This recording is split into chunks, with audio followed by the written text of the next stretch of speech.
TPM أفدق زمناوي تجراي أبي مل علم زلهم دقفتن فتوتن ميديا حزب تجراي TPM بزاقت إلى زلالين كتدعمكم نميدياهم بتخلوا ودقفت تجبروا بتحتنا اللابو أبعد نزلهم دما بزعب قطر حساب دقفنا ختجبروا بخبر نسوع نتجبروا كل مدى وحجز أقدمنا نمسكن TPM أفدق زمناوي تجراي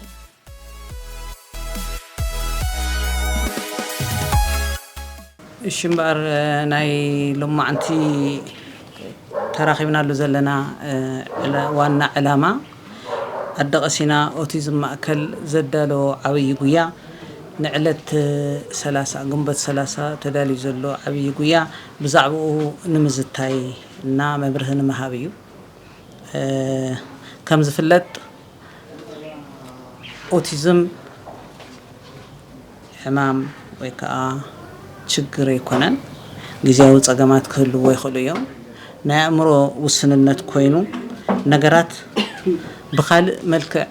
ምርአይ ወይ ከዓ ምስተውዓል እዩ ሕድሕድ ኦቲስት ቆልዓ ነናይ ባዕሉ ዝኾነ ባህሪየት ኣለዎ ባህሪየቱ ብዝግባእ ጻዕርን ሓልዮትን ፍቅርን እንተ ሂብካዮ ትራፒን ደገፍን እንተ ጌርካሉ ዝስተኻኸል ወይ ከዓ ናፍቲ ግቡእ ኩነታት ዝምለስ እዩ ፍቅርን ጻዕርን ግን የድልዮ ኣደቀሲና ኦቲዝም ማእከል በብዓመቱ ዝግበር ዓለም ለኸ ናይ ኦቲዝም ሰሙን ኣብ ሚያዝያ ወርሒ ንኻልኣይ ግዜ ሎማ ዓመት ይገብር ኣሎ እዚ ንኻልኣይ ግዜ ዝገበሮ መጀመሪያ ኣብ ግዜ ሚያዝያ ሕድሕድ ህይወት ዋጋ ኣለዎ ብዝብል ቴማ ዕለት 7 ሚያዝያ ምስ ዓመት በዓል ፋሲካ ኣተሓሒዝና ብዝተገበረና ሰናይ ውህብቶ ብሰናይ ገባሪ ምስ ደቅና ምስ ወለዶም ምስ መንግስታውን ዘይ መንግስታውን ትካላትን ምስ ኣድለይቲ ዝኾኑ ዓበይቲ ሰባትን ምስኡውን ምስ ሚድያታት ተሓባቢርና ድምቕ ዝበለ በዓል ኣካይድና ነርና ሙሉእ ሽፋን ሚድያታት ብቴሌቪዥን ብመንግስታውን ዘይ መንግስታውን ኣካላት ውናይ ዝግበር ነበረ መልእኽትታት ብጣዕሚ ድሙቕን ውዑዕን ጌርና ኢና ብተወሳኺ ናይዚ ኦቲዝም ግንዛበ ንምዕባይ መቐጸልትኡ ዝኾነ ዓብይ ጉያ ብዋናነት በኣደቀሲና ተዳልዩ በኣደቀሲና ኦቲዝም ማእከል ተዳልዩ ካልኦት እውን ቢሮ ጥዕና ቢሮ ትምህርቲ ኣትሌት ፌደሬሽን ኣዴታት ንዴታት ኤቨረስት ኢንቨስትመንት ካልኦት መዳርግቲ ኣካላት እውን ዘይጸቀስክዎም እዚኦም ኮይኖም ከነኽብር እዚ በዓል እዚ ተዳሊና ኣለና ናይዚ ጉያ ዓብይ ዋና ዕላማ ሓደ ንሕብረተሰብ ናይ ኦቲዝም ኣፍልጦ ንምሃብ እዩ ሕብረተሰብና ከም ዝፍለጥ ስለ ኦቲዝም ዝፈልጦ ነገር ብጣዕሚ ንእሽተይ ነገር እዩ ቁሩብ እኳ ኣብዘን ምውዓዓት ናይ መጀመርያ ሕዚ ዓመታት ክንብሎ ንኽእል ኢና ምውዓዓት ኣሎ እምበር ቅድሚኡ ብኻሊእ ነገር እዩ ዝትርጉሞ ብሓጢያት ብሕማቕ ተግባር ዘለዎ ሰብ ወይ ከዓ ብዝተረገሙ ሰባት ዝውለድ ካብኣቶም ዝውለድ ጥራሕ እዩ ኢሉ እዩ ዝወስድ ነይሩ እዚ ግን ንዘይ ምዃኑ ኣዕሪና ስለ ኦቲዝም ብደንብ ፈሊጡ ንምግባር ኣፍልጦ ንምግባር እዩ ተኻለይቲ ዕላምኡ ናይ ዝጉያ ስድራ ኦቲዝም ዝሕገዙሉ መንገዲ ንምፍጣር እዩ ከም ዝፍለጥ ሕብረተሰብና ናይ ኢኮኖሚ ጸገም ኣለዎ ክገብር እንተይሉ ናይ ከብሉ ዘይኽእሉ ኩነታት ዝዳርግዎ ኣለዉ ስለዚህ ንዞም ነገራት ንምባል ሕብረተሰብ ተሓጋዛይ ኮይኑ ወይ ከዓ ተደጋፋይ ኮይኑ ጥራሕ ብቅርሺ ከይኮነስ ብሓሳብ እውን በለና ካውን ካብ ጎረቤት ካብ ቤተሰብ ሓጋዛይ ንኽረክብ ዝጋወሐሉ መንገድታት ንምፍጣር እዩ ሳልሳይ ብፍላይ ኣብ ገዛ ንዘለው ንዘይወፁ ደቅና ናይዚ ግዳይዚ ችግር ሃልይዎም ኣብ ገዛ ኮይኖም ተዓፂዎም ዘለዎ ቆልዑ ከይረአዩ ዝቕመጡ ዘለዎ ቆልዑ እዚኦም ውናይ ፈውሲ ዝረኽብሉ መፂኦም ኣብ ሰንተራት ኣትዮም ዝሕገዝሉ መንገዲ ባይታ ንምምችቻው እውን እዩ ራብዓይ ተሓቋፍነት ንኽህሉ እዚ ማለት ምግላል ምድላው ዝበሃል ነገር ኣብዞም ቆልዑ እዚኦም ከይህሉ ኣብ ኩሉ መዳይ ተሳተፍቲ ንኽኾኑ ዘኽእል መልእኽቲ እውን ንምሕላፍ እዩ ምክንያቱም ኣብ ዝኾነ ይኹን ነገር እዞም ቆልዑ እዚኦም ምስ ዓበዩ እውን እንተኾነ እዞም ቆልዑ እዚኦም ብጣዕሚ ተመራመርቲ ሳይንቲስት ብጣዕሚ ካብዚ ናይ ባዕልና ስነኣእምሮ ዝበለፀ ስነኣእምሮ ዘምፅኡ ዝኽእሉ ምዃኖም ክፈልጥ ኣለዎ ኣብ ዝኾነ ይኹን ስራሕ መዳይ ከኣን ክሕወሱ ክኽእሉ ኣለዎም ምስ ዓበዩ ኣብዚ ዘለዎ ደረጃ እውን ኮይኖም ብቆልዑቶም ውናይ ኢንክሉሲቭነስ ኣብ ዝብል ኣብ ሕዋስ ዝኾነ ኣብ ምትሕዋስ ዝኾነ ኣብቲ ሕብረተሰብ ካልኦት ዘለውዎ ነገራት ውናይ ኣብ ኩሉ ነገር ክነግልሎም ከም ዘይብልና ንሕብረተሰብ ንምፍላጥ ወይ ከዓ ከተግብሮ ንምግባር ንምልዓዓል እዩ ማለት እዩ ስለዚ እዚ promoting and inclusion ልብል ብናይ እንግሊዝኛ ቃል እንተኸይድናዮ ናይ ኣድልዎ ዘይብሉ ኩለ መዳዩ ተሳትፎ ናይዞም ቆልዑትና ንኽህሉ ዝገብር ንምባል እዩ ማለት እዩ ስለዚ እንታይ እዩ ኣደቐሲና እዚ ክትሓስብ እንከላ ካልኦት ነገራት እውን ሓዊሳ ወይ ከዓ ምስ ካልኦት ኮይና እውን እዩ በይና ትዋፅኦ ነገር ከም ዘየለ ፍሉጥ እዩ ዓብይ ኢንቨስትመንት ዘድሊ ዓብይ ፃዕሪ ዘድሊ ዓብይ ናይ ሓሳብን ናይ ፋይናንሻል ደገፍ ዘድልዮ ነገር ምዃኑ ፍሉጥ እዩ እዚ ንምግባር ኩሉ ሕብረተሰብ ናተይነት ተሰሚዕዎ ክሰርሕ ከም ዘለዎ ናተይነት ተሰሚዕዎ ስለ ኦቲስት ቆልዓ ስለ እዚ ዘለዎ ቆልዓ ናተይ እውን እዩ ኢሉ ከኣምነሉ ዝኽእል መንገዲ ክንፈጥር ኢና እዚ ዓብይ ነገር ዓብይ ጉያ ዝፈጢርናዮ እዚ ክንብል ተለና ኣብቲ ቦታ ተገኒና ኩለና ናይ ባዕልና ደቅና ክጎዩ ተለዉ ክንሪኦም ኢና ብሰልፊ ክጎዩ እዮም ወለዶም ክጎዩ ከለዉ ክንሪኦም ኢና እዞም ወለድ እዚኦም ንዞም ቆልዑ እዚኦም በቃ ኣነ ወደይ ሂበለኹ ኣነ ወደይ ኣሕሊፈ ሂበለኹ ክትብል ከላ ኣነ ኣሕውየ ኣለኹ እያ ትብል ዘላ ኣነ ንሕውየት ዳሪገዮ ኣለኹ እያ ትብላ እሞ ልክዕ ከምኣ ክኾና ማሓዙታ እውን ትደልየሉ ነገር እዩ እሞ ወለዲ እውን እዚ ነገር እዚ ኢለን ኣብቲ ሰልፊ ክወፃ እየን ቆልዑትና እውን እኒሄው ንሳቶም እውን ክስለፉ እዮም ስለዚ እዛ መዓልቲ እዚኣ ኣድመ ቀቢልና ክንውዕላ ኩለና ነናይ ባዕልና እጃምና ክንገብር እየ ዝላዎ የቐኒየለይ ክብረት ያህበለይ ሹመይ ጌታቸው ማሞ ይባል ካብኣቲ ፌደሬሽን ቴክኒክ በዓል ሞያ እዩ ግንቦት 30 2018 ዓመተ ምህረት ዝካየድ ናይ ኦቲዝም ምክንያት ዓለም ለኸ ዝካየድ ናይ ዓብይ ጉያ 2.5 ኪሎ ሜትር እዩ ዞብዚ ነዚ 2.5 ኪሎ ሜትር ነካይድ ዘለና ኣብ ግንቦት 30 ሰንበት ሰዓት 12 ፈራን ኣብ ሮማን ኣደባይ መበገስም መወዳእታ ሮማን ኣደባይ ኮይኑ ኣብዚ ከባቢ መቐለን ብርክት ዝበሉ ማሕበረሰብ ተረኺቦም ውድድሮም ዘካይድሎም እዚ ውድድር እዚ ከመይ ጌርና ኢና ንሓግዝ ዝብል እዩ ንኦቲዝም ዝኾኑ ሰባት ከመይ ጌርና ንሓግዞም ዝብል እዩ ሓገዝ ብገንዘብ ጥራሕ ኣይኮነን ብሞራል እውን ክትሕግዞም ትኽእል ኢኻ ብሳይኮሎጂ ክትሕግዞም ትኽእል ኢኻ ብዝተፈላለዩ ነገራት ብምሕጋዝ እቲ ሕብረተሰብ መፂኡ ኣብቲ ሮማን ኣደባይ ተረኺቡ ደቁ እውን ሒዙ ሕዚ ብርክት ዝበሉ ኣብ ሕድሕድ ገዛ ዘይወፅ ኣለውና ኦቲዝም እዚኦም ወፂኦም እውን ክሳተፉ ምግባር ነፃነት ክህሊ ምግባር እዩ ኢንዳይሬክት ድማ ንኣዶ ቀሲና ዝብል ሓገዝ እውን ዝግበርሉ መንገዲ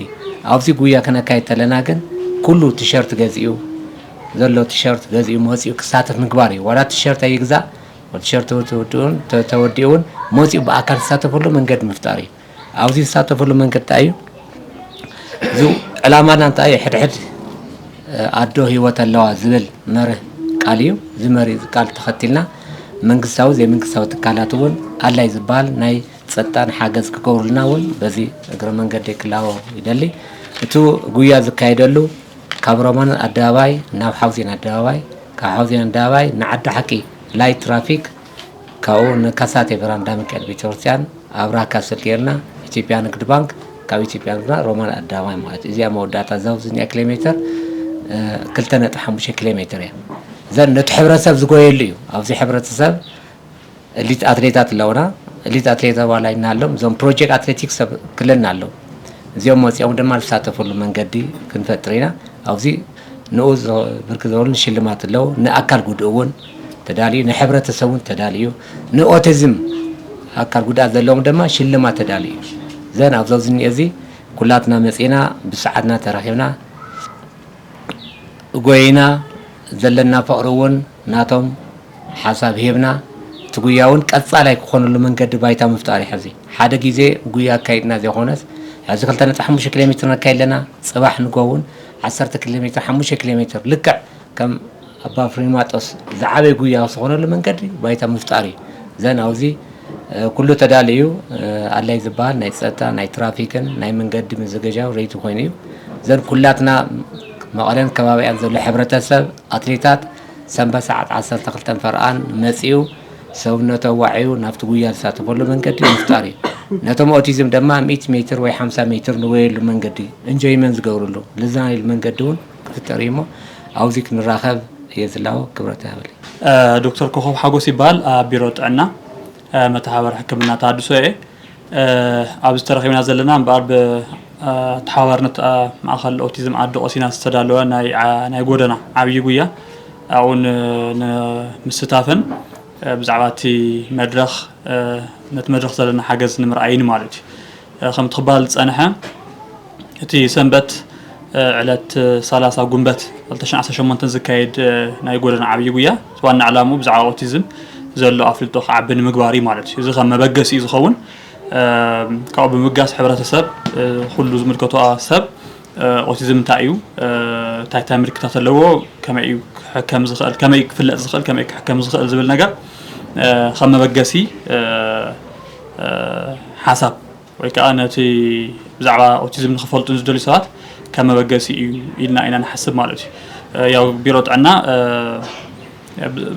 ኦቲዝም ዘለዎም ዜጋታት ዝግበር ክንክንን ሕክምናን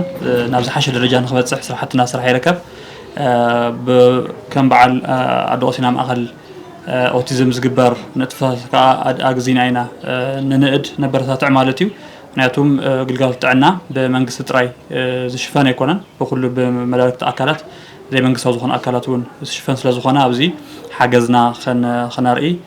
ኣብ ጎኖም ከም ዝኾና ክነርኢ ናብ ዝተረኺብና ዘለና ማለት ስለዚ ሰንበት ኣብ ዝግበር ናይ ጎደና ጉያ ንሕና እውን ክንርከብ ኢና ብዛዕባ ኦቲዝም ዘሎ ኣፍልጦ ንክዓቢ ንምግባር ከዓ ኩሉ ሰብ ኣብቲ ጉያ ተሳታፋይ ንክኸውን እውን ንሕና እውን ፃውዒትና ነቕርብ ማለት እዩ ይቀኒልና ይቀኒለይ ሲስተር አስኳል ገብረ ህይወት ይባሃል ናይ ኣዲ ቆሲና ኦቲዝም ማእኸል ኣባል እያ ለዚ ያው ማምዘዚ ዝግለጽ ዘሎ ንጉንበት 30 ኣብ ዝግበር ናይ ጉያ ፕሮግራም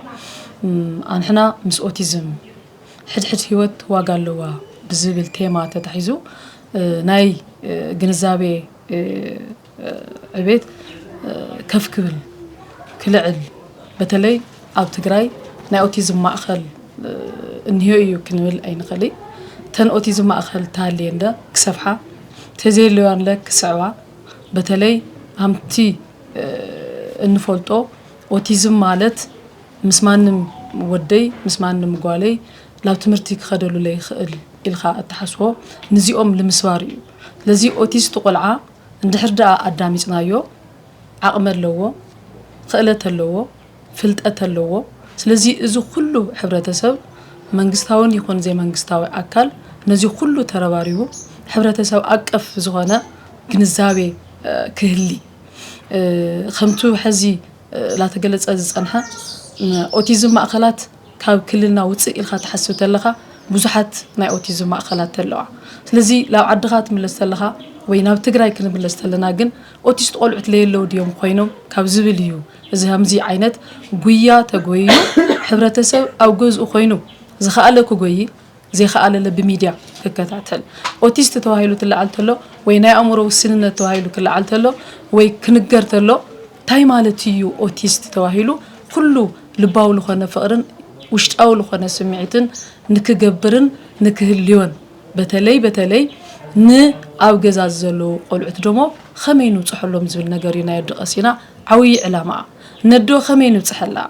ندو ترحكي خونتس نبو لخمينو تحلو سلزي أدو مالت هاجريا أدو مالت حفتية أدو مالت النوية أدو مالت محازقية سلزي نزاد دوزيئة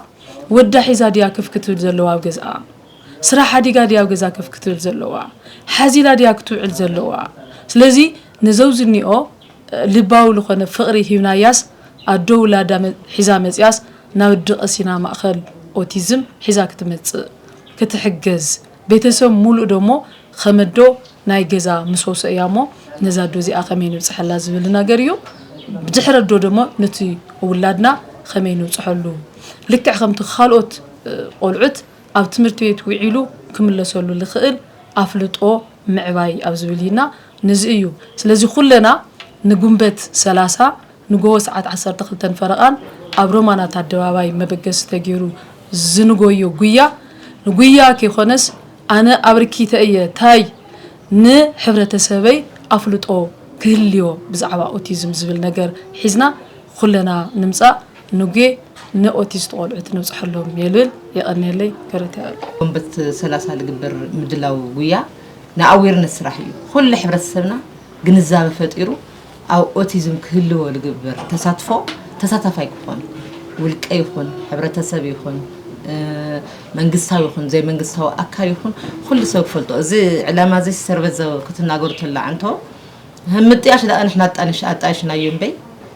إحنا ما بقصينا كنخون نخلم بي لا يخل أكل حبرة سب أتيوه أيد ما بتحزك جن الأمنتي سللنا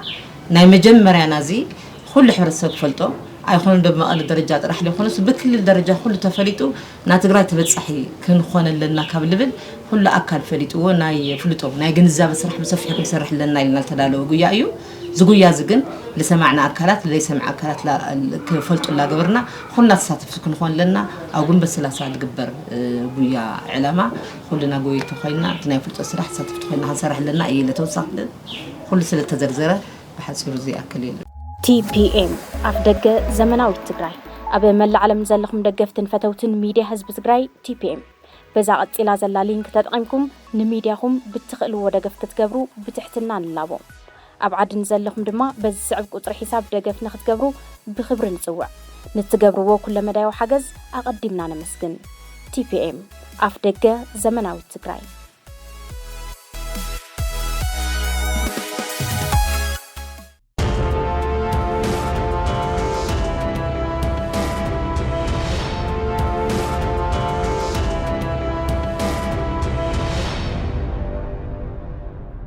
TPM أفدق زمناوي تجراي